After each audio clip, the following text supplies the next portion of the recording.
My lesson today is on literary elements. It should be approximately about 30 minutes long, and it's for second grade. The teacher objective is to demonstrate understanding of information in text using a variety of strategies, including comparing and contrasting story elements. In review to the lesson, the teacher will review identifying story elements, including the speaker or narrator, the setting, characters, plot, problems, and solutions.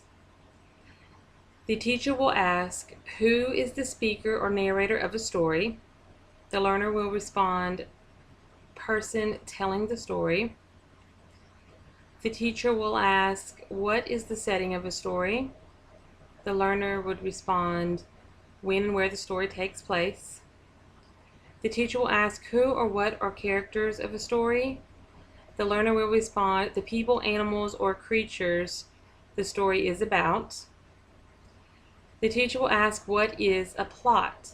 The learner will respond, it tells what happens in a story or beginning, middle, and end of a story. The overview, the purpose or importance is to enable students to be able to characterize the characters by comparing and contrasting. Last week we focused on identifying story elements, including speaker or narrator, setting, characters, plot, and problems and solutions. Today we will compare and contrast characters. Tomorrow we will compare and contrast settings in a story or text. The learner will demonstrate an understanding of information in text using a variety of strategies, including comparing and contrasting story elements. The teacher will introduce as a motivation the story Miss Nelson is missing. Before the teacher begins, she will first ask the students, by looking at the cover, what they think the story is going to be about.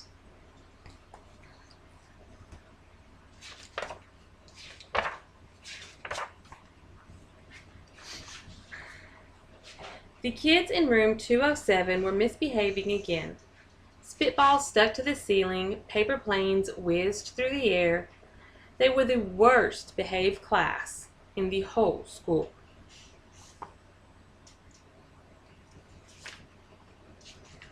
The teacher would take this opportunity to show the students what the students in Miss Nelson's class are doing and show that none of them are looking at Miss Nelson. Now settle down, said Miss Nelson in a sweet voice. But the whole class would not settle down. They whispered and giggled. They squirmed and made faces.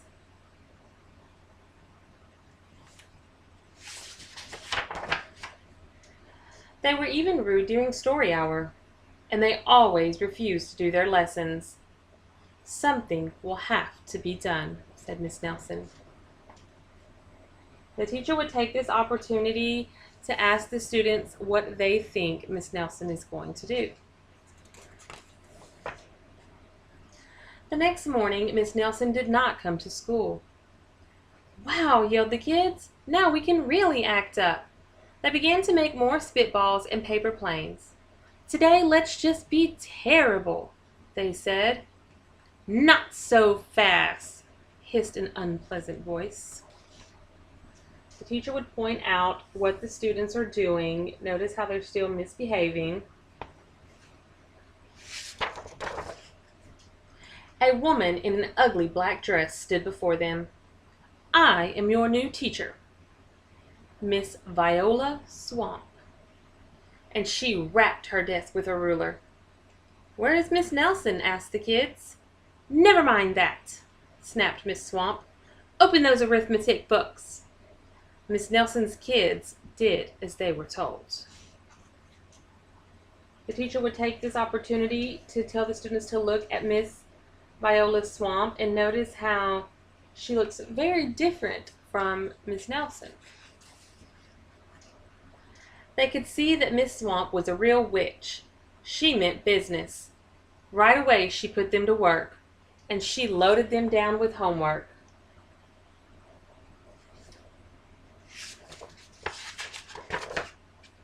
"We'll have no story hour today," said Miss Swamp. "Keep your mouths shut," said Miss Swamp. "Sit perfectly still," said Miss Swamp. "And if you misbehave, you'll be sorry," said Miss Swamp.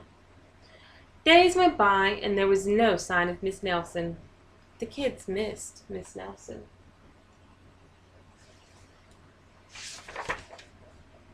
"Maybe we should try to find her," they said. Some of them went to the police. Detective McSmog was assigned to the case. He listened to their story. He scratched his chin. He said. I think Miss Nelson is missing." Detective Smog would not be much help.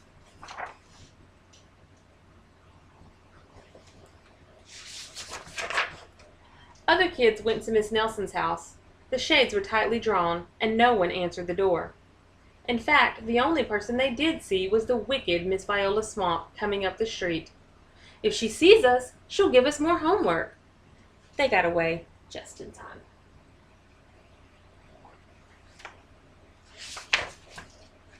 "Maybe something terrible happened to Miss Nelson.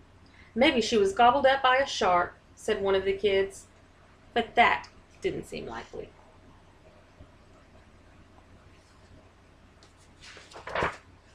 "Maybe Miss Nelson went to Mars," said another kid. But that didn't seem likely either.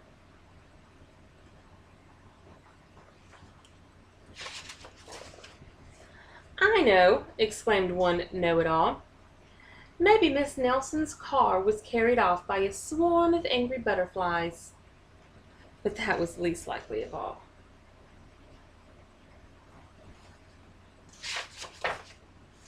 The kids in room 207 became very discouraged. It seemed that Miss Nelson was never coming back, and they would be stuck with Miss Viola Swamp forever. Before I continued, I would take the opportunity to ask the children what they think happened to Miss Nelson. They heard footsteps down the hall. "Here comes the witch," they whispered. "Hello, children," someone said in a sweet voice.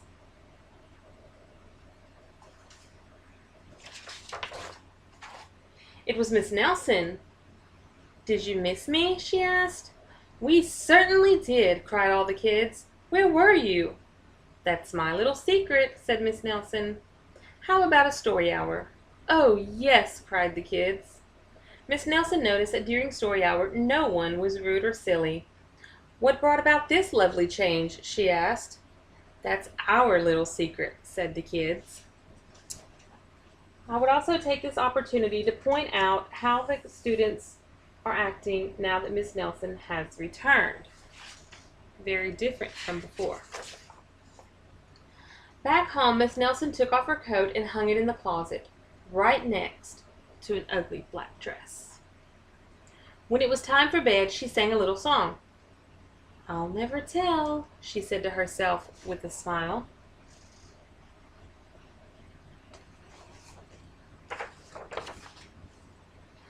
P.S. Detective McSmog is working on a new case. He is now looking for Miss Viola Swamp. At the end of the story, I would also ask the students what they think happened to Miss Viola Swamp.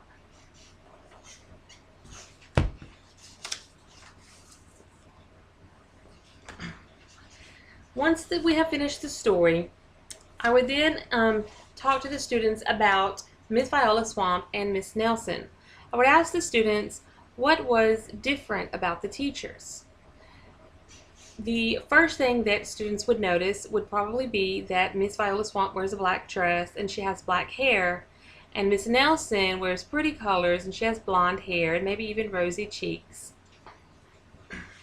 Once we have discussed what their appearance is, the teacher would then discuss that there are other ways to determine differences in characters. After the teacher has discussed that, she will pass out a create a character worksheet to all the students, and then she will pass out individual cut up adjectives to all of the students. these would be the adjectives. We'd cut them out and pass them out so that each student would have an adjective. On the Create a Character worksheet, we would write the names at the top of the paper, Miss Nelson and Miss Viola Swamp, and then each student would be able to come up to the board and put their adjective under each character, whether it be a word describing Miss Nelson or a word describing Miss Viola Swamp. The students should mimic your actions in writing the names on the heads, and as students are coming up to place their adjectives on the board, the other students should be writing down the adjectives as well, so that when it is complete with all the adjectives, it should look like this. Once the students have written down all of the adjectives and all are put up on the board, the teacher will go over the differences between the two teachers. Once they have the teacher has gone over what is different between the two teachers, she will then have the students get in groups, and each group will have to write down 2 characteristics of how the teachers are alike. For example, if a student was to say that they are both teachers, they would write in the box teachers here. Each group would need to put at least 2 characteristics that are alike in order to compare the teachers. Once they have done this, they will then again have an oral group discussion over what the like characteristics were. A spokesperson would stand up and read to the class and the teacher what they came up with, and the teacher would write this on the board. The other students would not have to copy this down, but it's good for them to see what the other students have written down. Once they have completed that activity, the teacher will then pass out another Create a Character worksheet, and the students will then compare and contrast their class with Miss Nelson's class. Again, they will be put in small groups, and the teacher will walk around helping and assessing as needed. Once this activity is complete, as a closure, the teacher will go over all of the words or adjectives used to compare and contrast the 2 classrooms. The teacher will then ask the students, how would you compare 2 characters? How would you contrast 2 characters? For homework, the teacher will have the students pick someone, whether it be a friend, family member, or classmate, and they will use a Compare Character worksheet to compare and contrast themselves with another person. For early finishers, we will make a missing poster for Miss Nelson and one for Miss Swamp.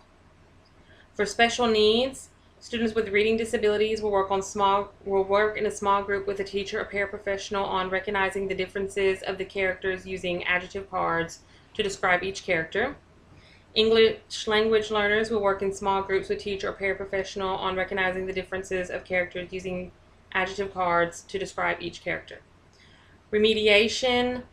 Later in the day, the students for remediation will be placed in a small group with the teacher and redo the Compare a Character activity. For enrichment, the students will write in their writing journal. They will write how they would feel if they had a teacher like Miss Nelson and how they would feel if they had a teacher like Miss Swamp. And that's the end of my lesson. Thank you.